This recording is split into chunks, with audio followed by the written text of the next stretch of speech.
friends, I have a new layout today, and this is another one for Lollipop Box Club. This month I am using the lovely Let's Escape kit, and here's a little peek at some of the things that are inside it, and I've got a quick unboxing of all the bits and pieces that are in this lovely kit. So every month we get this lovely little creative zine, which always has a recipe, some journal prompts, and lots of lovely inspiration for the kit. We get a cute postcard, and I love this little popcorn bag. And inside this little treat bag, we've got some lovely twine in a beautiful lime green, a tag, this cute little cut apart sheet, and some note paper. And we've got this lovely little envelope, some title sticker pieces, and this cute little arrow stencil from Pear Tree Cut Files, which is this month's collaboration. A little tag and pocket. And these are the little die cut pieces. They are so cute, lots of lovely colors, and they really do just suit so many different escape moments, whether it's reading a book, listening to music, having a cuppa, watching something on the TV. So this kit is all about just escaping in whichever way you choose to do so. So those are some lovely sticker sheets, and now we've got a little peek at the gorgeous pattern papers this month. Some lovely bright bold colors. There are 10 sheets in total, 5 designs and 2 of each design. So I'm now getting stuck into getting creating, and I really love this film strip pattern paper. So I'm cutting it all apart. I do initially cut it with a little white border.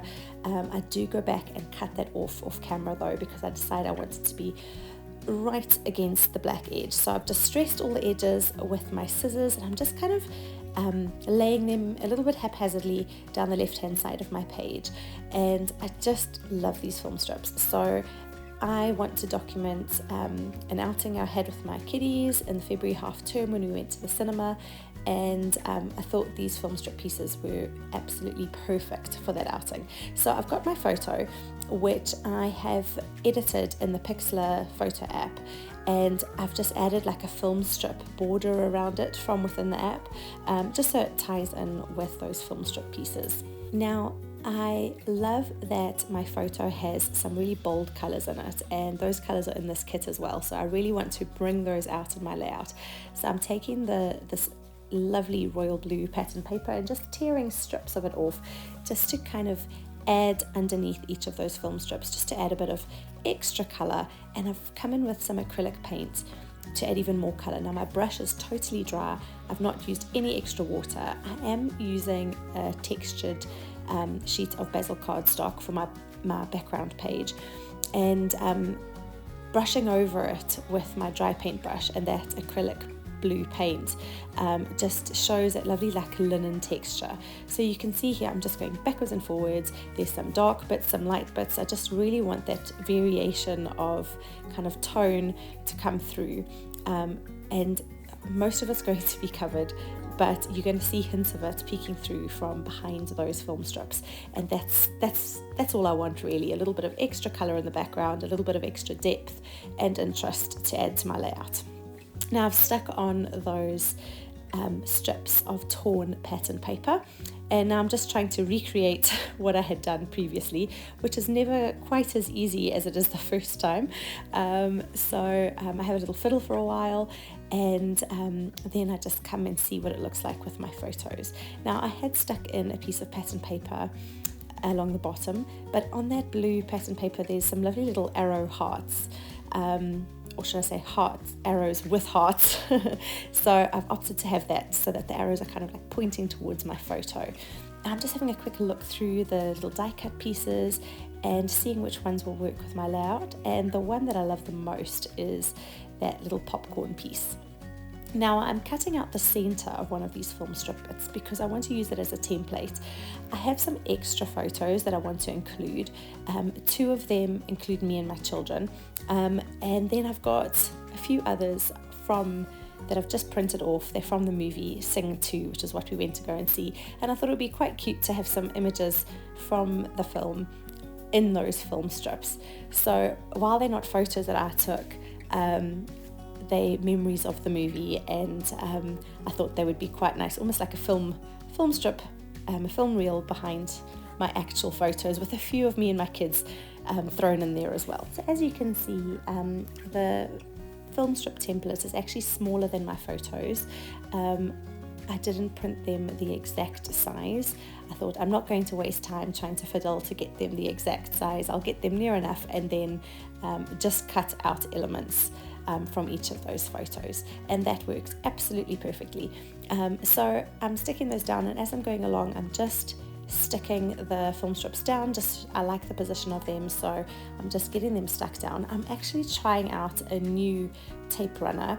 It was a freebie from scrapbook.com, and while I am very happy with my scrapbook adhesive tape runner, I never pass up an opportunity to try a new one. I've tried nearly every single adhesive there is out there, so why not try another new one? And this was free, so so far I'm really liking it. The adhesive is really sticky, and it comes off really easily, so really pleased with that. So I'll keep you posted on any new developments. Oh, and it is refillable, which is a huge plus for me. There was a tape runner that I really liked when I first started scrapbooking, but they were disposable, so I felt like I was throwing away so much plastic all the time, so I definitely love the refillable kind. Now I've got this little photo. It's a little edge piece. I'd already cut out the majority of that photo, and this little bit will work perfectly for one of those skinny little end strips of the film strip, so no piece is going wasted. Now I've come to this photo of me and my kitties. Now I can't get all three of us in one of those film strip centerpieces, so I've cut off the photo of me and my daughter, and then my son will go in the one next to it, but I'm going to kind of make it like a long film strip piece. So I'm going to stick the piece of him right next to the one of me and my daughter and kind of cover up the little black center parting line, if that makes sense, and make a new one with a black pen next to it. So the picture of my son will sit flush next to me and my daughter, and then I've kind of just improvised and made my own little black line there, so that I've got the film strip just continuing, and I don't think it's really noticeable that one picture is bigger than the other. Well, to me it isn't really. And then at least I've kept that photo together. Now the reason I had to cut that photo is because my son's head wasn't in the right position, so if I just cut a long rectangle, he would have been chopped off a little bit. So the photos aren't actually perfectly in line if you look really closely at them, but it works perfectly enough so that we all in that frame. Now I've just added my title, which is Sing 2. These are just thickers from my stash, and then I've used that little arrow piece, which is from the die cuts, and used one of the little text stickers that says currently watching, and I thought that worked perfectly to go along with my title. Now with that popcorn bag, I'm just folding up the little flap at the bottom, which just kind of had text on it, so I wanted that hidden, and I'm going to leave that pocket open because I want to use it to add some journaling. And why not add some popcorn to that popcorn bag? Now I had to have a little think how I was going to make some perfect popcorn pieces, and I thought, I've got some little flower metal dies, and why can't they be popcorn pieces? They do, I think, look a bit like popcorn, to me anyway, so I was quite happy with how they turned out, and I made sure I had a few different size pieces just for a little bit of extra variety. So always remember that your die cuts and the different things in your stash can be used for different purposes than what they were intended. I'm sure the people over at Sizzix never intended for their flower dies to be used as popcorn, but I think they work really well, so I'm really chuffed with how they turned out. Now I have just stuck them down with wet glue. I do go back in a little bit later with my little foam squares to raise them up just for added dimension, but for now they stuck down with wet glue. Now I'm just going to be backing this photo with a piece of white card, and I'm going to just stress those edges just to add a little bit of extra texture and to kind of tie in with the film strip pieces in the background. And then I go ahead and add an extra layer behind it, just some vellum.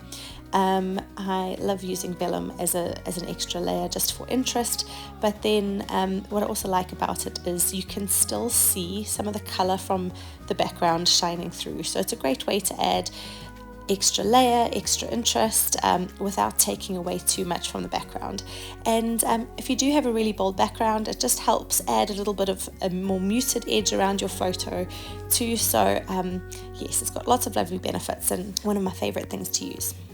Now I've stuck the popcorn bag down directly onto the background, and I want to raise my photo up a little bit, but because of the folded nature of the popcorn bag and the fact that there's something inside it, it does have a bit of dimension to it. So I've just put craft foam on the left side of the photo and then slightly thinner double-sided foam squares on the right hand side, because they've got the heights from the popcorn bag as well. So combined, it kind of matches the height of the craft foam that I've used on the left behind the photo. Now I'm just coming in with some more of these little text sticker pieces from the sticker sheets that just tie in really nicely with our day. So there's time out, day off, relax, just lots of lovely little sentiments that work really nicely. Now I'm sticking down that little popcorn die cut piece and adding in a few more little words. Now as you can see, I've got a few open blank squares, and I'm coming in with a little arrow stencil that's from this month's collaboration with Petri Cut Files, and just adding in a few little arrows just with some black soot distress ink.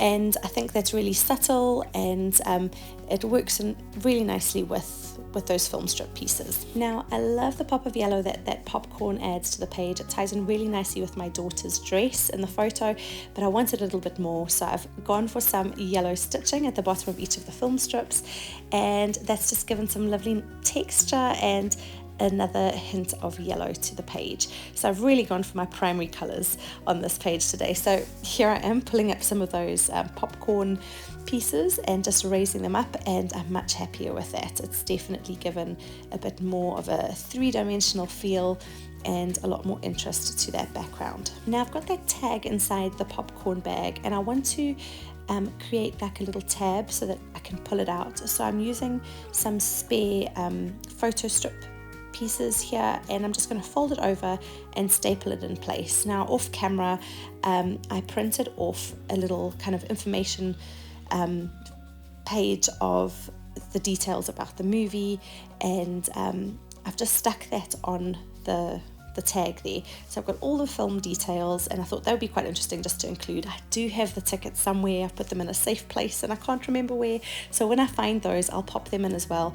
And I've got a little story to add, so I'll write that on the back of the tag as well. So it's a great way to add some hidden journaling and like different memorabilia pieces that you might have. So a pocket is always a great way to include all those extra bits and pieces that you don't want to throw away, but you don't necessarily want to show them off, so they can be kept hidden and not disrupt your page too much, but they're still there.